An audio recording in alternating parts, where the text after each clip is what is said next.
So hello friends, welcome to learn professor. This is Ram Soni. MPPSC की इस series में आज हम डिस्कस कर रहे हैं करंट अफेयर क्वेश्चंस को। जैसा कि आप जानते हैं कि डिस्कशन बेहद इंपॉर्टेंट है। इसमें जो अभी हाल ही में कई एग्जाम हुए हैं उनके क्वेश्चंस को यूनिट वाइज कंपाइल किया जा रहा है और साथ में आपके सामने डिस्कस किया जाता है। तो let's start discussion for the current affair today.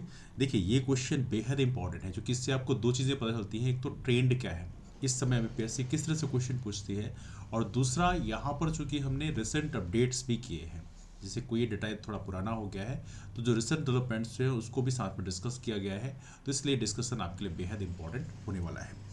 एक छोटी सी इन्फॉर्मेशन और भी आप लोगों के लिए है कि हमारा जो ये सीरीज़ है ये आपको टेस्ट सीरीज़ के माध्यम से मिलेगी। इसके लिए आपको टेस्ट सीरीज प्रॉपर तरीके से ज्वाइन करना पड़ेगा। तो वहाँ पर आपको सारे जितने भी टेस्ट हमारे हो रहे हैं वो सारे टेस्ट आपको अवेल हो जाएंगे। उसकी इन्फॉर्मेशन हमारे नंबर है 8826033084। इस नंबर पे मैसेज करके आप ले सकते हैं, व्हाट्सएप या टेलीग्राम के माध्यम से, है ना। तो this is the about the test series. इसके अलावा एमपीपीएससी सिविल सर्विसेज और उसके अलावा बाकी जो अदर एग्जाम्स होते हैं उनके पार्ट ए पोर्शन के लिए भी हमारे पास बैच कोर्स उपलब्ध है। उसकी इन्फॉर्मेशन भी आप इस नंबर पे व्हाट्सएप के माध्यम से ले सकते हैं, है ना। तो आइए डिस्कशन की शुरुआत करते हैं। एक छोटी सी बात और कहना भूल गया, ये जो डिस्कशन हो रहा है, ये जो वीडियो हमारा होगा ये पब्लिक है, इसलिए इसका जो पीडीएफ है वो भी पब्लिक किया जा रहा है। तो हमारा टेलीग्राम ग्रुप रामसोर एमपीएससी में आपको उपलब्ध रहेगा, उसके माध्यम से आप इसका पीडीएफ पा सकते हैं। उसकी लिंक बल्कि आपको नीचे डिटेल से मिल जाएगी, है ना। पहला क्वेश्चन हमारे सामने है, वर्ष 2021-22 में मध्य प्रदेश के द्वितीय क्षेत्र में किस उद्योग का योगदान सर्वाधिक है? Which industry has the highest contribution in the secondary sector of Madhya Pradesh in the year 2021-22? देखो, ये डेटा आमतौर पे इकोनॉमिक सर्वे से ले जाते हैं सीधे सीधे। 2021-22 को उसमें पूछा गया था, हालांकि एग्जाम भी हाल ही में हुआ था। तो इसमें उस समय उत्पादन क्षेत्र का सबसे अधिक कंट्रीब्यूशन था। अब देखो, 2022-23 का हमारे पास जो इकोनॉमिक सर्वे है वो रिसेंट अपडेट है। इस समय भी मैन्युफैक्चरिंग सेक्टर का ही सबसे अधिक कंट्रीब्यूशन है। तो यदि आप इकोनॉमिक सर्वे 2022-23 पढ़ेंगे, उसके हिसाब से देखा है तो manufacturing sector contribution as of now कितना है, तो ये चीज़ें आपको थोड़ा पता होना चाहिए। तो सेकेंडरी सेक्टर क्या, देखिए पहली बात याद रखना है, प्राइमरी सेक्टर होता है जो एग्रीकल्चर एलाइड एक्टिविटीज़ को प्राइमरी सेक्टर में हम लोग रखते हैं, है ना। सेकेंडरी सेक्टर में क्या होता है, मैन्युफैक्चरिंग हो गया, इसके अलावा कंस्ट्रक्शन हो गया, ये सारी चीज़ें जो हमारी सेकेंडरी सेक्टर में रहती हैं। इस क्षेत्र में काम करने वाले लोगों को ब्लू कॉलर वर्कर कहा जाता है। प्राइमरी सेक्टर में काम करने वाले लोगों को हम लोग रेड कॉलर वर्कर कहते हैं। और इसके अलावा एक होता है टर्सरी सेक्टर, तृतीय क्षेत्र। इसमें काम करने वाले लोगों को वाइट कॉलर वर्कर कहा जाता है। इसे एक सर्विस क्षेत्र कहा जाता है, मतलब सेवा क्षेत्र कहा जाता है ना। जैसे आप डॉक्टर हो, प्रैक्टिस कर रहे हो तो आप सेवा क्षेत्र में आ गए। आप एक सॉफ्टवेयर इंजीनियर हो तो आप सर्विसेज दे रहे हो, है ना। तो जो सर्विस सेक्टर होता है वो टर्सरी सेक्टर के अंतर्गत काउंट किया जाता है ना। यहाँ पे क्वेश्चन है, द्वितीय क्षेत्र मतलब सेकेंडरी सेक्टर में ये सारे आते हैं, manufacturing, construction, utility services, electricity and gas, ये सारे आपके सेकेंडरी में आते हैं। ये पूछा गया सेकेंडरी सेक्टर में सबसे अधिक शेयर किसका है, तो ये किसका है, मैन्युफैक्चरिंग सेक्टर का है। नाउ अभी क्वेश्चन बनता है, रिसेंट अपडेट के हिसाब से मैन्युफैक्चरिंग का शेयर कितना है। तो दैट इज बेसिकली 42.69% शेयर हमारे यहाँ मैन्युफैक्चरिंग सेक्टर का है। ये बात कर रहे हैं मध्य प्रदेश के कॉन्टेक्स्ट में। इसके अलावा बाकी सेक्टर में कंस्ट्रक्शन सेक्टर सेकंड हाईएस्ट है। इसका कितना है, दैट इज बेसिकली 39.94% शेयर हमारे कंस्ट्रक्शन सेक्टर का है। फिर उसके बाद इलेक्ट्रिसिटी, गैस, यूटिलिटी सर्विसेज आती हैं। तो ये हमारे सेकेंडरी सेक्टर के टॉप सेक्टर्स हैं, इन्हें आप विशेष तौर पर ध्यान रखेंगे, ठीक है।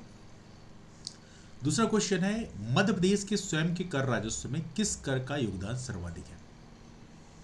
Which tax contributes the highest to the own tax revenue of Madhya Pradesh. Madhya Pradesh का जो कर का कलेक्शन होता है, कर राजस्व होता है, टैक्स कलेक्शन होता है, उसमें किस टैक्स का सबसे अधिक कंट्रीब्यूशन है ना। यहाँ पे जो ऑप्शंस हैं उसके हिसाब से क्या सही आंसर है, राज्य वस्तु एवं सेवा कर।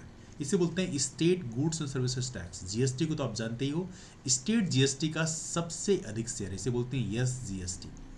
कितना है, यहाँ पे मैं आपको दिखाता हूँ, ये एक टेबल बनी है, इकोनॉमिक सर्वे से ही लिया गया है, सारी चीज़ें आपको इकोनॉमिक सर्वे मिल जाती हैं।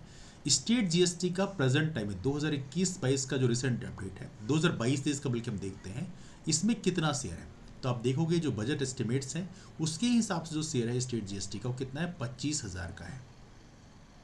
तो यहाँ पे सबसे टॉप लेवल पे है। सेकेंड नंबर पे हाईएस्ट कंट्रीब्यूशन है सेल्स टैक्स का, फिर उसके बाद में बाकी स्टेट एक्साइज ड्यूटी वगैरह आती हैं जो तीसरे चौथे नंबर पे है। लेकिन आपको याद रखना है सबसे हाईएस्ट में है स्टेट जीएसटी का।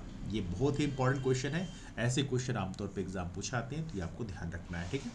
चले आगे, तीसरा क्वेश्चन आपके सामने है, वर्ष 2021 तक मध्य प्रदेश सरकार को कितनी बार कृषि कर्मण पुरस्कार से पुरस्कृत किया गया है। देखो, कृषि कर्मण पुरस्कार अब तक मध्य प्रदेश को 7 बार दिया गया है एग्रीकल्चर के क्षेत्र में एक्सेप्शनली अच्छा प्रदर्शन करने के लिए, है ना। तो ये कितनी बार मिला है, 7 बार मिला है। अब कब किस लिए मिला है जरा देख लो, 2011-12, 2012-13, 2014-15 को कुल खाद्यान्न उत्पादन के लिए दिया गया है। फिर 2013-14, 2015-16 और 2016-17 का जो साल है इसमें गेहूं उत्पादन के विशेष तौर पर दिया गया है, और 2017-18 के लिए दलहन के लिए दिया गया है। 2021 में जरूर दिया गया है, लेकिन 2017-18 के लिए दलहन के लिए हमने कृषि कर्मण पुरस्कार पाया है। तो ये आप विशेष तौर पे ध्यान रखेंगे। तो अब तक कुल मिला के 7 बार हमें कृषि कर्मण पुरस्कार दिया गया है, तो इसे आप विशेष तौर पे ध्यान रखेंगे। रिसेंट वाला जो मिला है वो दलहन के उत्पादन के लिए दिया गया है, ठीक है। चौथा क्वेश्चन है, 2011 की जनगणना के अनुसार मध्य प्रदेश में कुल श्रमिकों में से कितने प्रतिशत कृषि गतिविधियों में कार्यरत हैं। मतलब मध्य प्रदेश में कितने लोग एग्रीकल्चर एक्टिविटीज में इन्वॉल्व हैं, मतलब प्राइमरी सेक्टर में इन्वॉल्व हैं। तो कितना है, ये है 69.8%। ये डेटा बेहद इंपॉर्टेंट है, चाहे वो करंट अफेयर के लिए हो, चाहे इकोनॉमी के लिए हो, मध्य प्रदेश इकोनॉमी के लिए हो, दोनों के लिए डेटा बहुत इंपॉर्टेंट है, इसे आप विशेष तौर पर ध्यान रखेंगे। पांचवा क्वेश्चन है, 2023 के फ्रेंच ओपन टेनिस के पुरुषों के एकल मैच के विजेता नोवाक जोकोविच ने फाइनल में किस खिलाड़ी को हराया था। तो फ्रेंच ओपन तो भी होंगे, बट ऑब्वियस सी बात है। नाउ 2023 का जो है इसमें किसको हराया था, ही डिफीटेड बेसिकली कैस्पर रूड को। कैस्पर रूड को हराया था। अब देखो, फ्रेंच ओपन होते हैं कब, that is usually take place in the May, है ना। चूंकि मई में होते हैं, अब मई 2023 का तो हो चुका है, मई 2024 में होगा फिर, तो अभी उसका डेटा तो हमारे पास में है नहीं, क्योंकि अभी मई आया नहीं है। जब आएगा तो उसको भी डिस्कस करेंगे, है ना। छठा क्वेश्चन आपका, लेकिन हाँ, ये जो ग्रैंड स्लैम होते हैं इसको आप विशेष तौर पे याद रखें, जिसमें ऑस्ट्रेलियन हो गया, फ्रेंच ओपन हो गया, विंबलडन हो गया, है ना। तो इनके बारे में, यूएस ओपन हो गया, तो इनके बारे में आपको विशेष तौर पे थोड़ा सा अपडेट रखना है कि कौन जीता है, किसको हराया है, बिकॉज ऐसे क्वेश्चन आमतौर पे पूछे आते हैं। छठा क्वेश्चन है, गांव की बेटी योजना मध्य प्रदेश सरकार के किस विभाग द्वारा संचालित होती है। गांव की बेटी योजना बेसिकली सन 2005 में लॉन्च की गई थी, और इस योजना में बेनिफिट क्या मिलता है इसको हम डिस्कस करेंगे, लेकिन पहले डिपार्टमेंट जान लो कौन सा डिपार्टमेंट है। ये उच्च शिक्षा विभाग के अंतर्गत आता है, हायर एजुकेशन डिपार्टमेंट के अंतर्गत आता है, इसे आप विशेष तौर पर याद रखेंगे। गांव की बेटी योजना में क्या होता है, इसमें 12वीं कक्षा में 12th में जो बेटियां 60% से ऊपर स्कोर करती हैं उनको गांव की बेटी योजना का लाभ दिया जाता है। इसके लिए क्या कंडीशंस हैं मैं आपको ज़रा दिखा देता हूँ। I have just compiled. यहाँ पे देखिए, सबसे इंपॉर्टेंट कंडीशन लिखी हुई है आपके सामने कि यहाँ पे छात्रा गांव की निवासी हो, और साथ में लिखा हुआ है कि शासकीय महाविद्यालय या विश्वविद्यालय में स्नातक कक्षा में अध्ययनरत हो। तो उस कंडीशन में उसको दिया जाएगा। कितना दिया जाएगा, यदि आप परंपरागत पाठ्यक्रम हेतु आपको 500 रुपये प्रति माह की दर से 10 महीने दिया जाएगा, तो 5000 रुपये दिया जाएगा हर साल। मतलब 3 साल यदि आप कर रहे हो, BA BSc कर रहे हो, तो उस कंडीशन में आपको 3 साल दिया जाएगा। तो कितना दिया जाएगा, 5,000 रुपये 3 साल दिया जाएगा, है ना। तकनीक शिक्षा या चिकित्सा शिक्षा में यदि आप हैं, मतलब आप इंजीनियरिंग कर रहे हो या मेडिकल में हो, तो उस कंडीशन में आपको 7500 रुपये हर साल दिया जाएगा, मतलब 750 रुपये हर महीने के हिसाब से 10 महीने तक दिया जाएगा, है ना। ये हर साल है, मतलब जितने साल का आपका एकेडमिक्स है, जैसे मान लो इंजीनियरिंग है 4 साल का एकेडमिक्स है, तो 4 साल दिया जाएगा, है ना। तो ये है गांव की बेटी योजना, इसे आप विशेष तौर पर याद रखिए। सन 2005 में इसको लॉन्च किया गया है। ये योजना बेहद इंपॉर्टेंट है, ये कई बार रिपीट हुआ है हमारे MBBS एग्जाम्स में, है ना, तो इसको आप याद रखना। Now 6th question for you is that 2022 के लिए किस लेखक को प्रतिष्ठित ज्ञानपीठ पुरस्कार दिया गया है।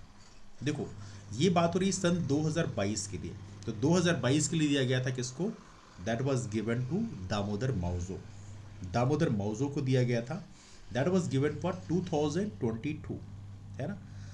नाउ जो रिसेंट ज्ञानपीठ अवार्ड दिया गया है, अभी जो चर्चा में काफ़ी ज़्यादा है, 58वां ज्ञानपीठ अवार्ड, ये 57 था, 58th ज्ञानपीठ अवार्ड ऑलरेडी दे दिया गया है 2023। इसका अनाउंसमेंट किया गया, अभी हाल ही में अनाउंसमेंट किया गया है, इसलिए ये नाम भी आप याद रखेंगे। एक तो स्वामी स्वामी राम भद्राचार्य हैं, है ना, स्वामी राम भद्राचार्य, एक तो ये है, और दूसरे हैं श्री गुलजार को, इसको दिया गया है, गुलजार साहब को दिया गया है। तो यहाँ पे दोनों को याद रखना है, स्वामी राम भद्राचार्य को संस्कृत के लिए दिया गया है, और श्री गुलजार की बात करें इनको उर्दू के लिए दिया गया है ना।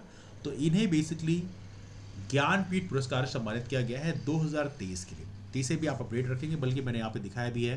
According to the selection committee, 58th Jnanpith award for the year 2023 has been awarded to Swami Ram Bhadracharya for Sanskrit and Shri Gulzar for Urdu. तो यहाँ पे देखेंगे संपूर्ण सिंह कालरा गुलजार साहब का पूरा नाम है, तो ये भी आप चाहे तो याद रख सकते हैं। बाकी गुलजार साहब का नाम तो आपने वैसे भी सुना ही होगा, है ना। 7th क्वेश्चन है, 2023 के लिए अर्थशास्त्र का नोबेल पुरस्कार किसे दिया गया है। देखिए ये बहुत इंपॉर्टेंट क्वेश्चन है, नोबेल प्राइज से आमतौर पर क्वेश्चन पूछा जाते हैं, और ये दिया गया था क्लाउडिया गोल्डिन को। क्लाउडिया गोल्डिन को अर्थशास्त्र के लिए दिया गया है नोबेल पुरस्कार। आप पढ़ के जरूर जाइएगा कौन सा नोबेल पुरस्कार किस फील्ड में किसको दिया गया है। आमतौर पे क्वेश्चन एग्जाम में पूछा आता है, तो ये आपको ध्यान रखना है। लेकिन 2023 का भी पढ़ के जाना, 2024 का अभी दिया नहीं गया है, तो you have to remember for 2023, है ना। 8वां क्वेश्चन है, 2021 के 69वें राष्ट्रीय फिल्म पुरस्कार में सर्वश्रेष्ठ गैर फीचर फिल्म का पुरस्कार जीतने वाली फिल्म में एक था गांव का निर्देशन किसने किया है। देखो अभी जो डेटा है वो आपको 69वें राष्ट्रीय फिल्म पुरस्कार का ही याद रखना है, क्योंकि अभी ये तो अभी हाल ही में दिया गया है, 2023 में दिया गया है, बट ऑब्वियस सी बात है अगस्त 2023 में दिया गया है, तो अभी रिसेंटली दिया गया है। बट हाँ, दिया 2021 के लिए गया है। नौ किसको दिया गया है, दैट वाज गिवन टू एक था गांव। ये बेसिकली गैर फीचर फिल्म के अंतर्गत काउंट की जाती है, और इसके जो निर्देशक हैं उनका नाम है सृष्टि लखेरा। क्या नाम है, सृष्टि लखेरा। तो यहाँ पे बाकियों का भी थोड़ा देख सकते हैं आप। जैसे 69वें राष्ट्रीय फिल्म पुरस्कार विजेताओं की सूची में बेस्ट फीचर फिल्म मिली है rocketry the Nambi effect, Nambi Narayan पे बनी हुई है, जो कि इसरो के साइंटिस्ट थे, और आर माधवन ने उसमें एक्टिंग करी है। तो ये आप याद रखेंगे, बेस्ट फीचर फिल्म इसको दिया गया है। ये आपको ये बड़ा इंटरेस्टिंग है, जो क्रायोजेनिक इंजन है उस पर ये मतलब उस पर वो डिले क्यों हो गया हमारे देश से बनने के लिए, और इसरो क्यों कितना पीछे चला गया उसके कारण, उस एक इवेंट के कारण नाम्बी साहब को जेल हो गई थी उसके कारण, तो उस पर पूरी मूवी बनाएगी, है ना। बेस्ट हिंदी फिल्म दिया गया है सरदार उधम को, विकी कौशल। बेस्ट एक्ट्रेस दिया गया आलिया भट्ट को, गंगूबाई काठियावाड़ी, और कृति सेनन को भी यहाँ पर दिया गया है मिमी के लिए, है ना। बेस्ट एक्टर दिया गया किसको, अल्लू अर्जुन को, पुष्पा फिल्म, पुष्पा तो आपने देखा ही होगा, पुष्पा नाम है पुष्पा, है ना। और ये इतना तो एटलीस्ट आपको ध्यान ही रखना है। बेस्ट नॉन फीचर में याद रखना एक था गांव, गढ़वाली और हिंदी। बाकी कोरियोग्राफी में आर तो मतलब this is exceptionally very good movie, तो आपने देखा ही है, बाकी मुझे बताने की जरूरत नहीं है। These are some of the important thing, ये आपको 69वें राष्ट्रीय फिल्म पुरस्कार के बारे में विशेष तौर पे ध्यान रखना है, और ये अभी जो एग्जाम्स होंगे वो उसमें यही पूछा जाएगा, ठीक है। चलो 9वां क्वेश्चन चलते हैं, 2022 के लिए प्रतिष्ठित मेजर ध्यानचंद खेल रत्न पुरस्कार किसे प्रदान किया गया। तो देखो 2022 के लिए तो दिया गया था, किसको दिया गया था, शरद कमल को दिया गया था। लेकिन अब हमारे पास अपडेट 2023 का भी आ गया है, सॉरी 2023 का भी अपडेट आ गया है। 2023 का भी अब आपको ध्यान रखना है, because that can also be asked. तो 2023 का किसको दिया गया है, सात्विक साईराज को, और साथ में चिराग शेट्टी को दिया गया है। तो 2023 का मेजर ध्यानचंद खेल रत्न अवार्ड किसे दिया गया, ये आप ध्यान रखिएगा। मेजर ध्यानचंद खेल रत्न अवार्ड में प्राइज अमाउंट कितनी है, 25 लाख रुपीस, तो ये भी आपको ध्यान रखना है। This is also very important one, और खेल के क्षेत्र में हमारे देश का सर्वोच्च पुरस्कार माना जाता है। पहले इसका नाम राजीव गांधी खेल रत्न पुरस्कार था, लेकिन अब चेंज करके इसका नाम कर दिया गया है मेजर ध्यानचंद खेल रत्न अवार्ड, ठीक है। चलो चलते हैं 10th क्वेश्चन में। एशियन पैरा गेम्स 2023 में भारत ने कुल 111 पदक जीतकर 5वां स्थान प्राप्त किया। एशियन पैरा गेम्स में भारत की कुल पदकों का सही ब्यौरा क्या है। अब देखो ये जो क्वेश्चन पूछा गया था, ये क्वेश्चन बाद में डिलीट कर दिया गया है, हालांकि ऑप्शन ही बेसिकली हल्का गलत हो गया था। 29 स्वर्ण थे, इसमें कोई शक की बात नहीं है। 31 सिल्वर थे, ये भी सही है। 51 कांस्य थे, इसकी जगह 50। अब देखो इसको टैली करोगे तो 111 होता भी नहीं है, तो इसको बाद में डिलीट कर दिया गया था। बेसिकली 50 की जगह यदि 51 होता तो ये ऑप्शन यहाँ पे सही हो जाता है ना। तो ये थोड़ा सा आप ध्यान रखना, टैली कितना है। हालांकि इतना डिटेल क्वेश्चन आमतौर पे वो भी पैरा का थोड़ा सा याद रखना मुश्किल होता है, लेकिन फिर भी पूछा गया तो आपको ध्यान रखना है। एशियन पैरा गेम्स, इसमें भारत का परफॉर्मेंस जो है काफ़ी उम्दा प्रदर्शन भारत ने किया है, इसलिए आपको इसको विशेष तौर पर ध्यान रखना है। एक और छोटी सी चीज़ याद रखना, एशियन पैरा गेम्स का तो देख लिया हम लोगों ने। एशियन गेम्स का भी थोड़ा याद रखना। 19th एशियन गेम्स जो हुए थे, कौन से? 19th एशियन गेम्स, और 19th एशियन गेम्स 2022 का हुआ था, है ना, अभी यही है। नाउ इस एशियन गेम्स की बात करें, इसका ऑर्गेनाइजेशन होंगजू शहर में हुआ था, होंगजू में, है ना। अब देखिए भारत ने इसमें 4th रैंक स्कोर किया है। चीन, जापान और साउथ कोरिया के बाद में भारत की इसमें जो एशियन गेम्स हुए थे 19th एशियन गेम्स 2022, उससे भारत ने इसमें चौथा स्थान अर्जित किया है।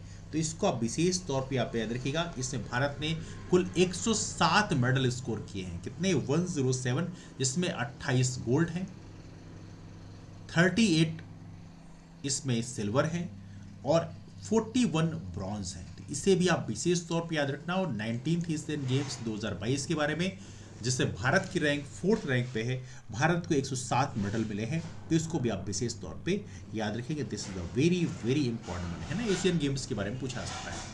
11th क्वेश्चन है, सॉरी 11th क्वेश्चन है, एक जिला एक उत्पाद के तहत सिवनी जिले का उत्पाद क्या है? देखो इस समय एक जिला उत्पाद, वन डिस्ट्रिक्ट वन प्रोडक्ट, ये बहुत चल रहा है। इसको आप ध्यान रखना, सारे डिस्ट्रिक्ट्स का पढ़ के जाइएगा, बिकॉज इस समय क्वेश्चन पूछा जा रहा है। और ये कौन सा? ये है सीताफल, है ना, कस्टर्ड एप्पल।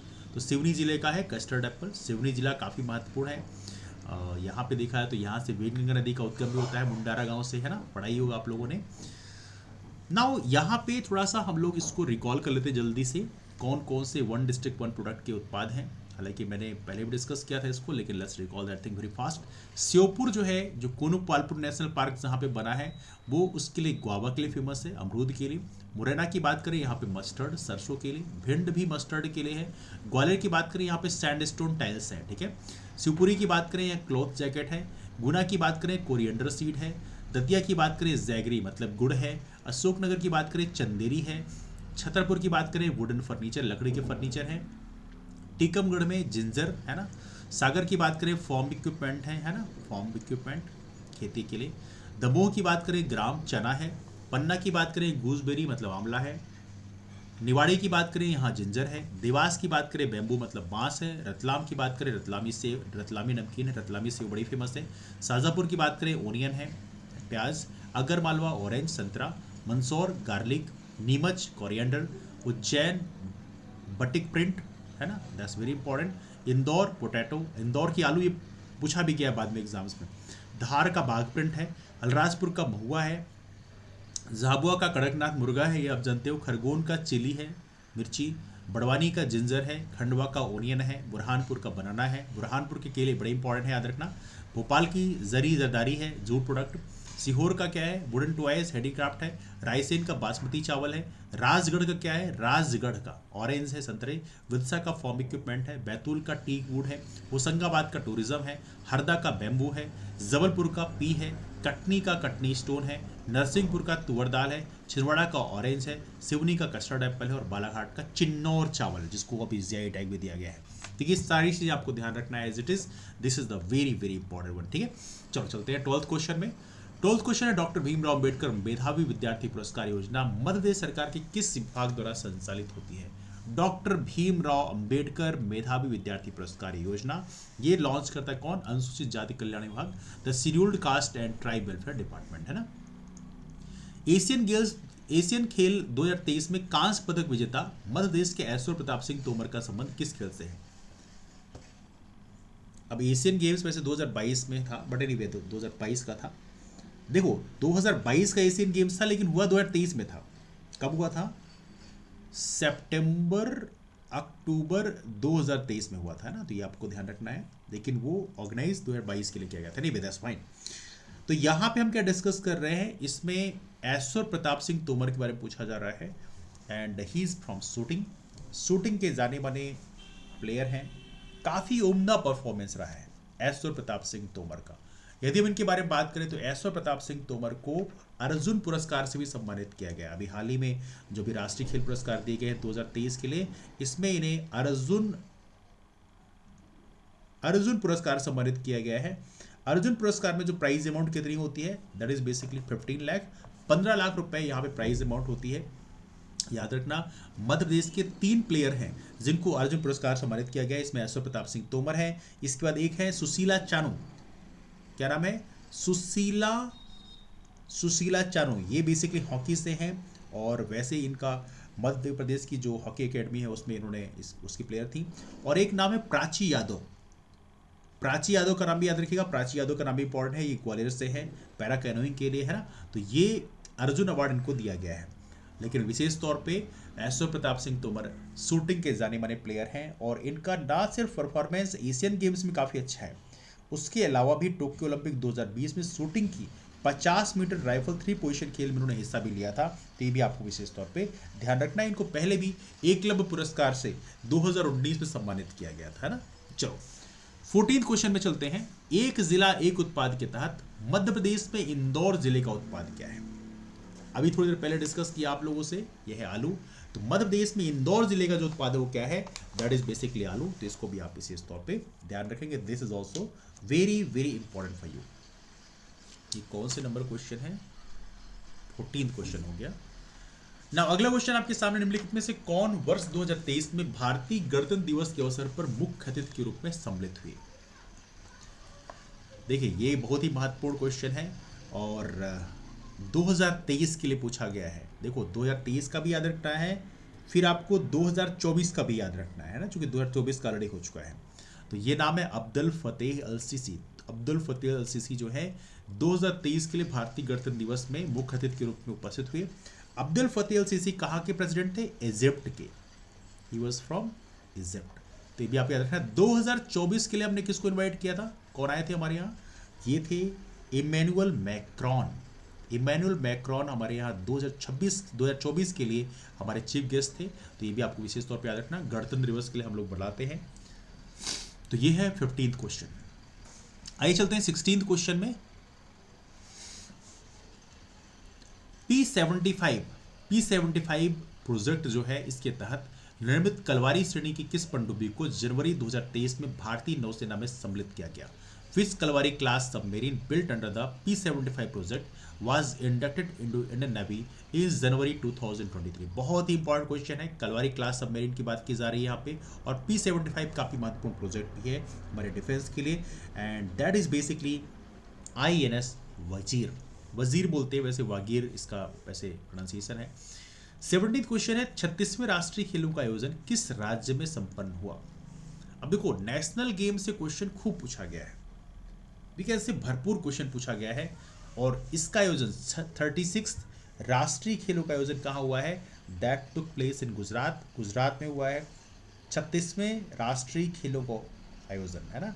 तो इसको आप याद रखिएगा। इसमें राष्ट्रीय खेलों में जो भारत का तो प्रदर्शन तो हम जानते ही हैं, मध्य प्रदेश का प्रदर्शन कैसा रहा है ये आमतौर पे एग्जाम में पूछे जाने की संभावना होती है। तो 36 राष्ट्रीय खेल तो चलो ठीक है हो चुके हैं, 37th भी हो चुका है। We have seen 37th national games as well.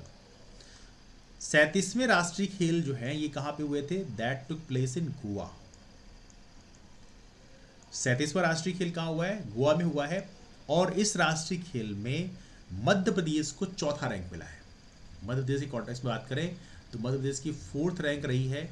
और कितने मेडल मिले हैं, इसमें मध्य प्रदेश को कुल 112 मेडल मिले हैं, है ना, 112 मेडल मिले हैं। और 112 मेडल में विशेष तौर पे आपको याद रखना है कि कितने गोल्ड मिले हैं, तो गोल्ड मिले हैं 37 गोल्ड मिले हैं हमें, 36 सिल्वर मिले हैं, और इसके अलावा 39 ब्रॉन्ज मिले हैं। तो ये है हमारे 37th नेशनल गेम्स जो कि गोवा में हुए हैं, उसका ये डेटा है। इसे भी आप विशेष तौर पे याद रखेंगे। This is also very very important one, है ना, please do remember this one, है ना। चलिए आगे चलते हैं, let's move for next one. हाँ, इसका शुभंकर भी याद रखिएगा। 37th नेशनल गेम का शुभंकर था मोगा। भारतीय जो बाइसन है वो हमारा शुभंकर था, तो इसको भी आपको याद रखना है। This also important. 38वें का भी बल्कि आप याद रख सकते हो। 38वां जो हमारा नेशनल गेम्स होगा वो कहाँ होगा, वो कराया जाएगा उत्तराखंड में। कहाँ कराया जाएगा, उत्तराखंड में। तो इसको भी आपको याद रखना है। This is also very very important, ठीक है। चलो 18th क्वेश्चन चलते हैं। फरवरी 2023 में राष्ट्रीय संस्कृत महोत्सव 2023 का आयोजन कहाँ किया गया। राष्ट्रीय संस्कृत महोत्सव 2023 का आयोजन कहाँ किया गया है? It's a very important question. और यह आयोजन किया गया कहाँ पे? मुंबई में किया गया है संस्कृत महोत्सव का आयोजन, है ना। 19वां क्वेश्चन है, देश का पहला जूलॉजिकल पार्क मध्य प्रदेश में कहाँ स्थापित किया गया? और ये कहाँ किया गया? लम्हेटा गांव में पहला जूलॉजिकल पार्क है। जूलॉजिकल सर्वे ऑफ इंडिया ने अप्रूव भी कर दिया है इसको। तो याद रखना, ये लम्हेटा गांव कहाँ पड़ेगा? लम्हेटा गांव नर्मदा नदी के किनारे पड़ेगा, जबलपुर जिले में। कहाँ पे? जबलपुर में। और इसके बारे में एक और महत्वपूर्ण फैक्ट है जो आपको याद रखना है, यहाँ पे लिखा हुआ है, इसको यूनेस्को के जियो हेरिटेज टेंटेटिव लिस्ट में शामिल किया गया है नेचुरल हेरिटेज ग्रुप में। तो ये भी आपको याद रखना है लम्हेटा गांव के बारे में। This is also very very important for you, है ना। लम्हेटा गांव, ये क्वेश्चन फ्यूचर में पूछा सकता है आपसे लम्हेटा गांव के बारे में। 20th क्वेश्चन है, 17वां प्रवासी भारतीय दिवस कहाँ आयोजित किया गया था? 17th प्रवासी भारतीय दिवस, याद रखना ये कहाँ पे आयोजित किया गया? That was celebrated in Indore. Indore में सेलिब्रेट किया गया हमारे मध्य प्रदेश में, है ना। कब इसको मनाया जाता है? जनवरी में। प्रवासी भारतीय दिवस हम किसके लिए मनाते हैं? गांधी जी के लिए। ऐसा माना जाता है गांधी जी जो है 21 साल दक्षिण अफ्रीका रह के आए और उसके बाद जब भारत में आए तो सबसे बड़े प्रवासी हम उन्हीं को मानते हैं बेसिकली, देखा जाए तो। दैट्स वाई जिस दिन वो आए उसके नाम, उसके लिए हम सेलिब्रेट करते हैं प्रवासी भारतीय दिवस। हर साल इसको हम सेलिब्रेट करते हैं, तो उसको आप याद रखें। 17वां प्रवासी भारतीय दिवस हम लोगों ने इंदौर में मनाया है, ठीक है। ये है 2023 का, हर बाईएनियल है, हर 2 साल मनाते हैं, तो अब 2025 में चलेगा, है ना। तो इसको आप विशेष तौर पे आप याद रखेंगे। This is important. थीम भी लिखा हुआ है इसमें। थीम क्या था? Diaspora reliable partners for India's progress in Amritkaal. तो ये आपको याद रखना है, ठीक है। 21st क्वेश्चन, निम्नलिखित में से बालिकाओं के स्वास्थ्य एवं शिक्षा की स्थिति में सुधार के लिए मध्य प्रदेश सरकार की योजना कौन सी है? स्वास्थ्य एवं शिक्षा की स्थिति, which is the following the scheme of Madhya Pradesh government for improving the health and education status of the girls. तो इसका सही आंसर क्या है? दैट इज बेसिकली लाडली लक्ष्मी योजना। That's very important scheme. 22nd question है, मध्य प्रदेश सरकार की खेत तालाब योजना के अंतर्गत किसानों को मिलने वाले अनुदान की अधिकतम राशि क्या है? खेत तालाब योजना is quite very important scheme और ये है 16,350 रुपए, है ना। 23rd क्वेश्चन है, संयुक्त राष्ट्र महासभा के 78वें सत्र के अध्यक्ष के रूप में किसे चुना गया? तो जो सेशंस होते हैं उसमें प्रेसिडेंट चुने आते हैं यूनाइटेड नेशंस जनरल असेंबली में, और इस बार चुना गया 78वें, and that is basically Dennis Francis को। डेनिस फ्रांसिस जो है कहाँ के हैं? लैटिन अमेरिका के हैं, ट्रिनिडाड एंड टोबैगो के हैं। तो उनको बेसिकली बनाया गया प्रेसिडेंट ऑफ जनरल असेंबली। तो ये आप याद रखेंगे 78th, और अभी 78th ही चल रहा है, तो आपको 78th का विशेष तौर पे ध्यान रखना है। डेनिस फ्रांसिस का नाम आपको पता होना चाहिए, है ना। ये 23rd क्वेश्चन था ना, हाँ 23rd था। 24th क्वेश्चन में चलते हैं। हाल ही में चर्चा में रहा हेलमंद नदी विवाद किन 2 देशों से संबंधित है? हेलमंद नदी विवाद की बात की जा रही है। The recently discussed Helmand river dispute was between which 2 countries? This is very important one, और इसके कारण काफ़ी कंट्रोवर्सी भी हुई थी, and that is basically between Afghanistan and Iran. ये दोनों नेबरिंग कंट्रीज हैं, और ईरान का तो आपको याद ही होगा, यहाँ पे एक पोर्ट भी हमने भारत ने बनाया था, जिसके बारे में पता होगा। बताइए जरा कमेंट करके, भारत ने कौन सा पोर्ट ईरान ने बना के दिया था? Please do comment this out. 25th question आपके सामने है। 2019-21 के मध्य हुए राष्ट्रीय परिवार स्वास्थ्य सर्वेक्षण 5 के अनुसार मध्य प्रदेश की कुल शिशु मृत्यु दर कितनी थी? According to national health family survey 5 which was conducted during 2019-21, the total infant mortality rate of Madhya Pradesh was. Total infant mortality rate, IMR क्या होता है? पहली बात बताना चाहिए। दिस इज, हाँ जी, good morning. Total infant mortality rate जो होती है वो क्या होती है? इसमें 1 साल से कम उम्र के बच्चों को, 1 साल से कम उम्र के जो बच्चे होते हैं पर 1000 पॉपुलेशन में जितने बच्चों की मृत्यु आती है उसे बोलते हैं infant mortality rate. This is a very very important one, इसको आप विशेष तौर पर याद रखेंगे। तो 2019-21 के मध्य हुए राष्ट्रीय परिवार स्वास्थ्य सर्वेक्षण 5 के अनुसार जो हमारा IMR है वो कितना है? That is basically B 41.3। इसे आप विशेष तौर पर ध्यान रखेंगे। This is very very important. 26 question है, पहली महिला कबड्डी लीग WKL का खिताब किसने जीता? WKL is very important. ये हम बात कर रहे हैं वुमेन्स कबड्डी लीग की बात कर रहे हैं, और ये किसने जीता है? That is one by Uma Kolkata. Uma Kolkata को विशेष तौर पे याद रखेंगे। ये प्रोफेशनल कबड्डी लीग है प्रॉपर तरीके से, 2023 में ये हुआ है। और याद रखना इसको, ये कहाँ पे हुआ है? ये हुआ है दुबई में। कहाँ हुआ है? दुबई में हुआ है। और याद रखना इसमें उमा कोलकाता ने किसको हराया है, Uma Kolkata defeated the Punjab panthers, Punjab panthers को फाइनल में हराया गया है। तो इसको भी आप विशेष तौर पे याद रखिएगा, this is very very important. ठीक है, 27वां क्वेश्चन आपके सामने है, हाल ही में वर्ष 2023 का जूनियर हॉकी राष्ट्रीय चैंपियनशिप पुरुष का खिताब किस राज्य ने जीता है? Junior hockey national championship men title in the year 2023 and that was won by the Madhya Pradesh. Madhya Pradesh ने जूनियर हॉकी राष्ट्रीय चैंपियनशिप का खिताब जीता है। इसको विशेष तौर पे ध्यान रखेंगे, ये काफी इंपॉर्टेंट है। इस पे थोड़ा डिटेलिंग भी डिस्कस किया है। राउरकेला में हुए 13वें हॉकी इंडिया जूनियर पुरुष राष्ट्रीय चैंपियनशिप, इसे मध्य प्रदेश से चंडीगढ़ को हराया था, है ना, इसको भी याद रखना है। 28th क्वेश्चन है, हाल ही में जारी की गई फीफा 2023 रैंकिंग में भारत की रैंक क्या थी? उस समय थोड़ी अच्छी हो गई थी, हालांकि बाद में वापस से खराब हो गई एंड एशियन कप में काफ़ी खराब प्रदर्शन होने के कारण ऐसा हुआ। तो यहाँ पे देखना है, ये 99th रैंक पहुँच गई थी हमारे उस समय जब एग्जाम में क्वेश्चन पूछा गया था, लेकिन right now it's fallen again, और इस समय भारत की जो रैंकिंग है 170th हो चुकी है अभी फरवरी 2024 के हिसाब से, है ना। तो याद रखना इस समय भारत की रैंकिंग, फीफा रैंकिंग वापस से डाउन हो गई है, क्योंकि भारत का एशियन कप में काफ़ी खराब प्रदर्शन रहा है and that is one of the reason for it, है ना। 29th क्वेश्चन है, मेरा गांव मेरा तीर्थ योजना मध्य प्रदेश से किस जिले से प्रारंभ की गई? मेरा गांव मेरा तीर्थ योजना इस वेरी इंपॉर्टेंट स्कीम, और इस योजना की शुरुआत बेसिकली देखा जाए तो ये भी पूछा था कई बार, कृषि मंत्री हमारे कमल पटेल, उन्होंने हरदा जिले से शुरू किया था। कहाँ से? हरदा जिले से। तो इसको भी याद रखिए, हरदा जिले में बारंगा एक जगह है, कौन सा? बारंगा से शुरू किया गया था, तो ये भी आप याद रख सकते हैं। अगला क्वेश्चन है, किस राज्य में डॉक्टर भीमराव अंबेडकर की 125 फीट ऊंची प्रतिमा का अनावरण किया गया है? अभी हाल ही में किया गया है and that is basically Telangana. Telangana बता सकते हैं, तेलंगाना के भी नए सीएम कांग्रेस के बने हैं, कौन है, क्या नाम है उनका? 31st क्वेश्चन है, मध्य प्रदेश राज्य में कुल कितने साइबर तहसील स्थापित किए जाएंगे? साइबर तहसील हमारे मध्य प्रदेश में स्थापित किए जा रहे हैं and that's a very important one. इसमें बेसिकली जो नामांतरण है, स्पेशली नामांतरण एक बड़ी समस्या होती है। नाम जो है, आप जब जमीन खरीदते हैं तो उसमें नामांतरण होता है, वो एक बड़ी समस्या है, उसमें बार बार कार्यालयों के चक्कर लगाने पड़ते हैं। तो यहाँ पे इसके माध्यम से बार बार आपको कार्यालयों के चक्कर नहीं लगाने पड़ेंगे, that is very good one. MPPSC ने इस क्वेश्चन को हालांकि बाद में डिलीट कर दिया था, उसका एक रीजन थे, मैं आपको दिखाता हूँ। इसमें देखिए, इसमें लिखा भी है साइबर तहसील का क्या बेनिफिट है, कार्यालयों के चक्कर नहीं लगाना पड़ेगा नामांतरण के लिए, अविवादित नामांतरण होगा। इसमें एक याद रखना है, अभी केवल 12 जिलों में ही साइबर तहसील की व्यवस्था लागू है ना, लेकिन अब हम इसको बढ़ाएंगे सभी 55 जिलों के लिए। स्टार्टिंग में जब हुआ था 2 जिलों में पायलट प्रोजेक्ट के रूप में लागू किया गया था 2022 में, मई 2022 में दतिया और सीहोर में, और बाद में 6 अक्टूबर 2022 को हम लोगों ने इंदौर, हरदा, डिंडोरी, सागर जिलों को भी शामिल कर लिया। अगस्त 2023 में होते होते हमने आगरमालवा, बैतूल, उमरिया, श्योपुर, विदिशा और ग्वालियर को भी शामिल कर लिया।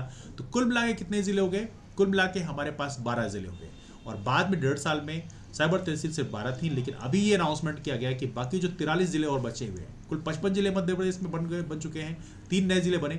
तो अब एज ऑफ नो जो बचे हुए 43 जिले हैं उसमें भी हम लोग साइबर तहसील लागू करेंगे। तो इसको आप विशेष तौर पर याद रखिएगा, this is a very very important ना। चलो चलते हैं 32nd क्वेश्चन में। 17वां प्रवासी भारतीय दिवस कहां पर आयोजित किया गया?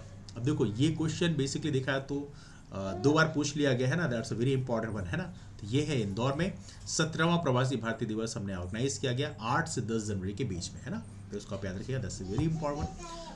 33rd क्वेश्चन आपके सामने है, मध्य प्रदेश का पहला मेडिकल डिवाइस पार्क कहां स्थापित किया जा रहा है? पहला मेडिकल डिवाइस पार्क ये कहां पे है? हमारे उज्जैन में हम लोग पहला मेडिकल डिवाइस पार्क स्थापित कर रहे हैं। 34th क्वेश्चन है, स्थिर भाव के आधार पर 2022-23 में मध्य प्रदेश की प्रति व्यक्ति आय कितनी थी? This the very important question, सीधा क्वेश्चन इकोनॉमिक सर्वे से लिया गया है। अब देखो, यहां पर याद रखना, स्थिर भाव के आधार पर पूछा गया है। 2 भाव होते हैं, एक स्थिर भाव होता है, एक होता है प्रचलित भाव। One is base constant prices, another is current prices, है ना। तो कांस्टेंट प्राइसेस का पहले देख लो, इसका सही आंसर क्या है? That is 65,023। अभी आपको ये याद रखना है, 65,023 रुपए हमारा स्थिर भाव के आधार पर प्रति व्यक्ति आय, मतलब पर कैपिटा इनकम है। यदि आप प्रचलित भाव के आधार पर बात करो या करंट रेट के हिसाब से बात करो, दैट इज नाउ रेस्ड। ये कितना हो गया है? राइट नाउ करंट रेट के हिसाब से हमारा जो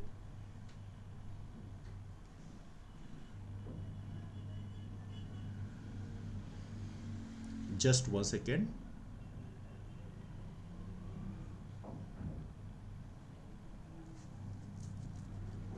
ऑलराइट। तो ये हमारा जो है, अभी हम लोग पढ़ रहे हैं स्थिर भाव के आधार पर हमारा कितना है? 65,023 करंट रेट के हिसाब से बढ़ गया है, दैट इज रफली अराउंड 1.4 लाख के आसपास है, तो इसको भी याद रखेंगे, हालांकि मैं अपडेट कर दूंगा, बट दैट इज रफली अराउंड दैट।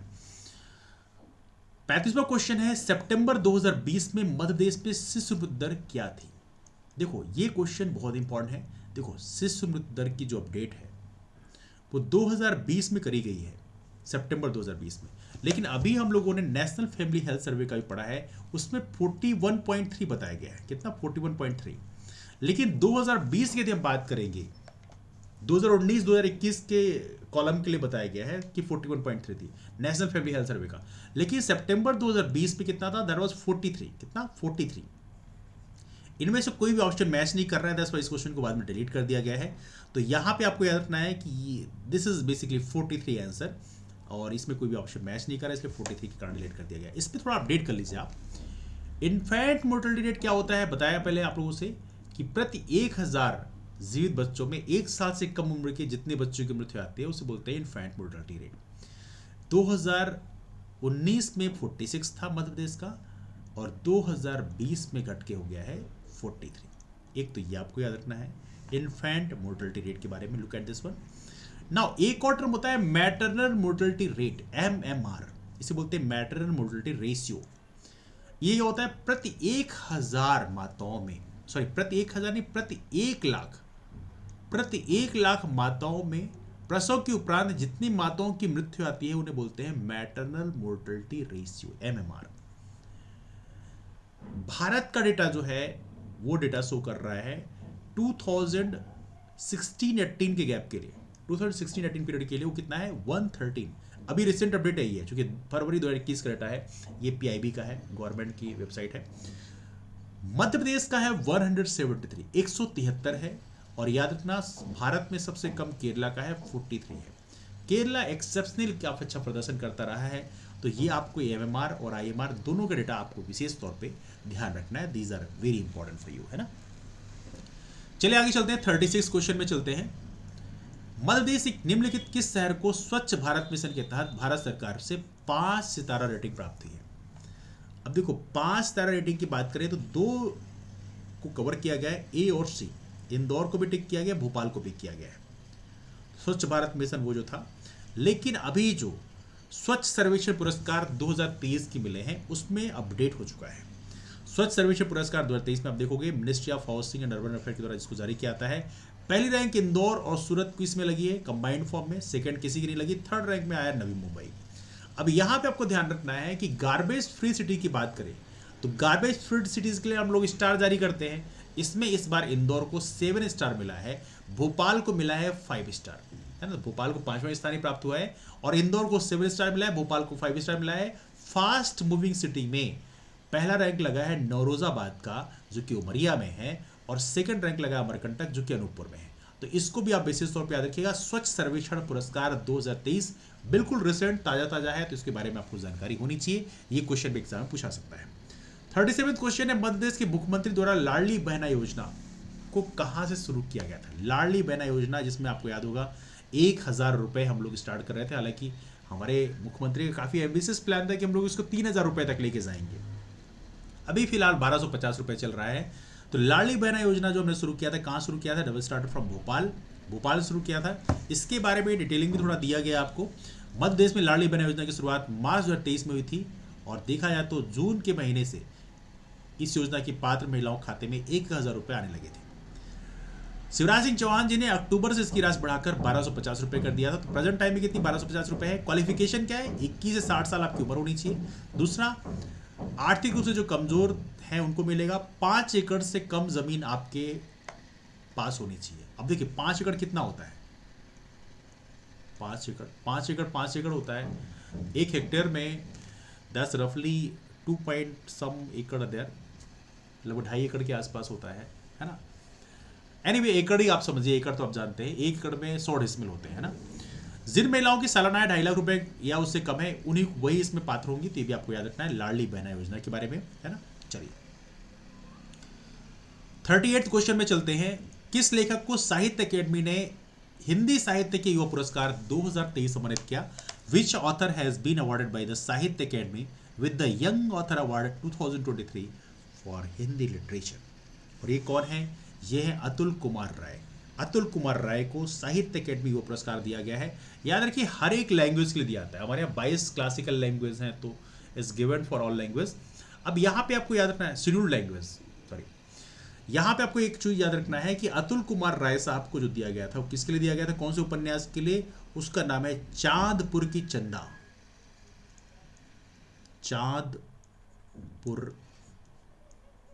चांदपुर की चंदा के लिए इनको हिंदी साहित्य की युवा पुरस्कार से नवाजा गया है। इसे आप विशेष तौर पर ध्यान रखेंगे। 39 क्वेश्चन है, वर्ष 2021 का गांधी शांति पुरस्कार किसे दिया गया? गांधी शांति पुरस्कार की बात करें तो पहली बात रखना, ये उस समय गीता प्रेस गोरखपुर को दिया गया है। हालांकि गीता प्रेस गोरखपुर को दिया गया है उस समय नहीं, वर्तमान का ही कह सकते हैं, क्योंकि अभी जून 2023 में दिया गया है। तो अभी आपको यही डेटा याद रखना है, क्योंकि अभी रिसेंट में ही दिया गया है, बस दिया 2021 के लिए गया है। This is important. नाउ इस पुरस्कार की बात करें तो यहाँ पे गीता जो प्रेस है गोरखपुर का, ये शांति और सामाजिक सद्भाव के लिए इनको दिया गया है। तो ये है गांधी शांति पुरस्कार। यहाँ पे हल्का डिटेलिंग लिखी भी है, मैं आपको दिखा देता हूँ। ये 19 जून 2023 की न्यूज़ है और इसमें महात्मा गांधी जी की 125वीं जयंती के उपलक्ष्य में हम लोगों ने इस पुरस्कार की शुरुआत करी थी 1995 में। तो गांधी शांति पुरस्कार कब शुरू हुआ? 1995 में। एक तो ये आपको ध्यान रखना है। इसमें 1 करोड़ रुपए नगद दिए जाते हैं, that is a huge amount. एक तो ये भी आपको याद रखना है।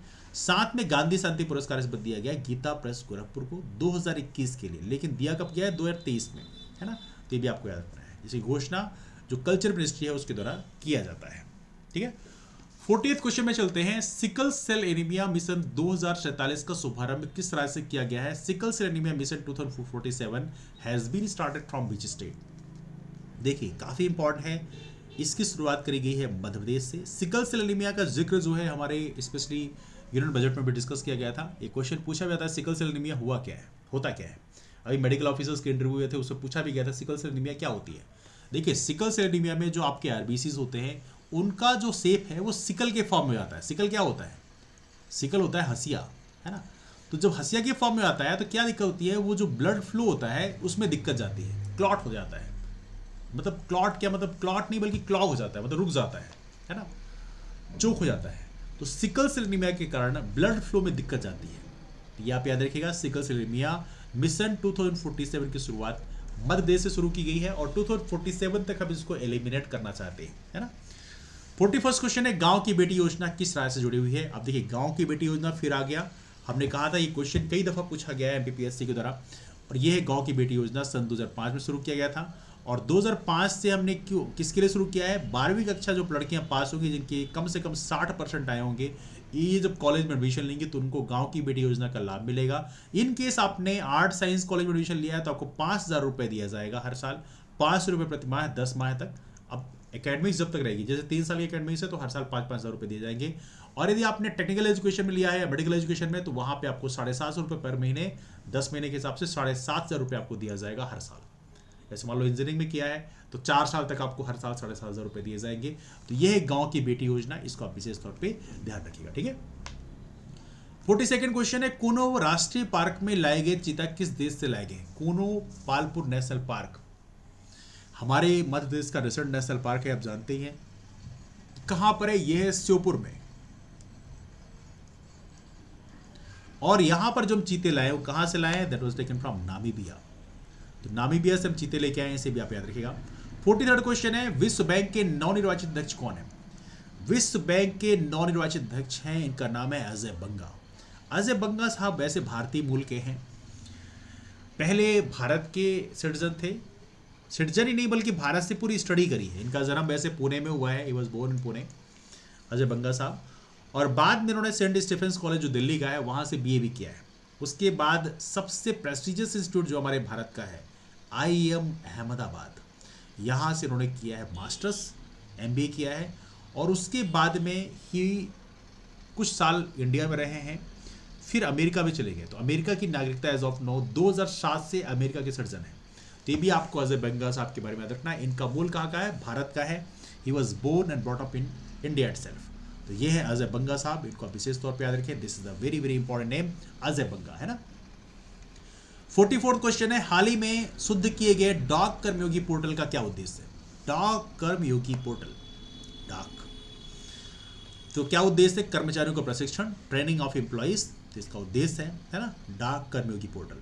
45 क्वेश्चन है, हाल ही में स्मिता कुमारी को किस क्षेत्र में विशेष उपलब्धि के लिए Guinness book of world records में शामिल किया गया है?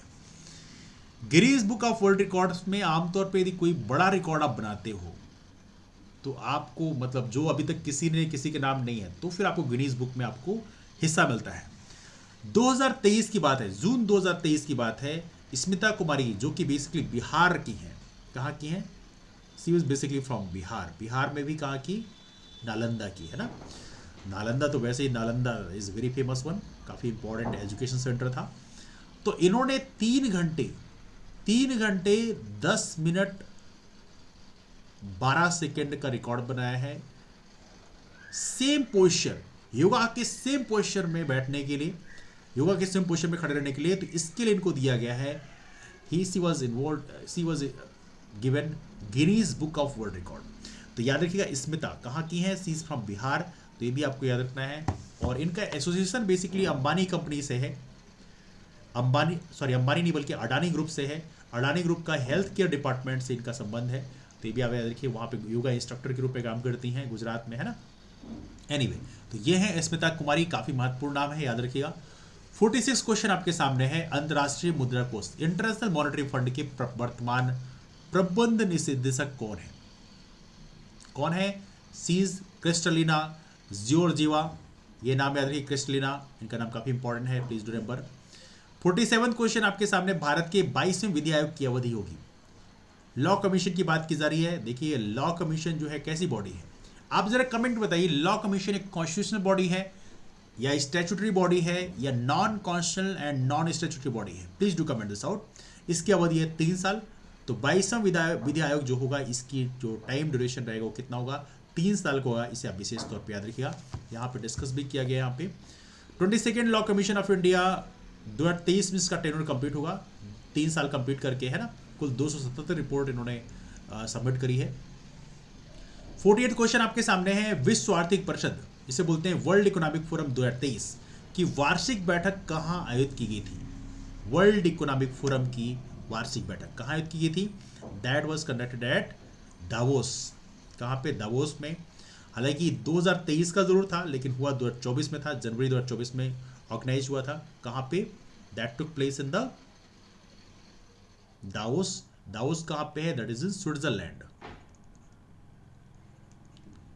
दैट इज इन स्विट्जरलैंड, है ना। तो ये भी आपको याद रखना है, दिस इज इंपॉर्टेंट वन। चलिए 49 क्वेश्चन में चलते हैं। प्रदेश के छात्रों को गुणवत्तापूर्ण शिक्षा प्रदान करने के लिए मध्य प्रदेश सीएम राइज योजना को कब प्रारंभ किया गया? मध्य प्रदेश में एज ऑफ नो एक बहुत ही महत्वपूर्ण स्कूल चल रही है, सीएम राइज स्कूल, है ना। तो सीएम राइज योजना की शुरुआत हमारे मध्य प्रदेश सरकार के द्वारा बेसिकली किया गया था 11 जून 2021 को। कोई भी ऑप्शन यहाँ पे मैच नहीं कर रहा है, 10 इस क्वेश्चन को बाद में डिलीट कर दिया गया था, लेकिन सही आंसर याद रखना, 11 जून 2021 को हमारे मध्य प्रदेश में शिक्षा के स्तर में सुधार करने के लिए सीएम राइज स्कूल शुरू की गई है, इसे आप याद रखिएगा। 50th क्वेश्चन आपके सामने, मध्य प्रदेश सरकार के मुख्यमंत्री उद्यम क्रांति योजना में शिक्षित युवाओं को स्वयं का उद्यम स्वरोजगार स्थापित करने के लिए जो योजना शुरू की गई, इनमें से कौन सा कथन सही नहीं है? Which of the following statement is not correct regarding the educated youth to set up their own enterprises self employment under मुख्यमंत्री उद्यम क्रांति योजना of the government of Madhya Pradesh? तो कौन सा है? अब देखो, इसमें कंडीशंस यहाँ पे लिखी हुई है, लेकिन एक कंडीशन गलत है, और ये है बी। क्या लिखा है? न्यूनतम शिक्षा 10वीं उत्तीर्ण होना चाहिए, लेकिन बेसिकली ये कितना होना चाहिए? 8वीं उत्तीर्ण होना चाहिए। 8th पास भी आप हैं तो आप इसके लिए एलिजिबल हैं। बाकी 18 से 45 वर्ष के बीच उम्र होनी चाहिए, आपको ऋण मिलेगा। वार्षिक आय 12 लाख रुपए से अधिक नहीं होना चाहिए। उद्यमी को बैंक में कुछ गिरवी नहीं रखना है, मतलब कुछ भी आपको यहाँ पे किसी भी तरह से आपको कोलेटरल जमा नहीं करना है। तो ये है आपका मुख्यमंत्री उद्यम क्रांति योजना, इसे आप विशेष तौर पर ध्यान रखेंगे। तो these are the 50 questions for you. तो इस सीरीज का पहला वीडियो है, जल्दी दूसरा वीडियो अपलोड किया जाएगा। तो चलिए मुलाकात करते हैं फिर। और जो फ्रेंड्स हमारे इस टेस्ट सीरीज में भाग लेना चाहते हैं या इसको ज्वाइन करना चाहते हैं, वो हमारे नंबर है 8826033084। इस नंबर पे आप मैसेज कर सकते हैं कि I want to join test series, तो वहाँ पे जो हमारे प्राइसेस हैं, चार्जेस हैं, उस समय जो चल रहे होंगे, जब भी आप मैसेज करेंगे तो वो आपको शेयर कर दिया जाएगा और उसके माध्यम से आप लोग प्रॉपर तरीके से ज्वाइन कर सकते हैं। सारी डिटेल्स आपको बता दिया जाएगा। तो चलिए डिस्कशन को फिलहाल यहीं से वाइंड अप करते हैं, मुलाकात करते हैं फिर। तब तक के लिए bye bye, take care, have wonderful day, keep moving forward and take care, that's all, thanks so much.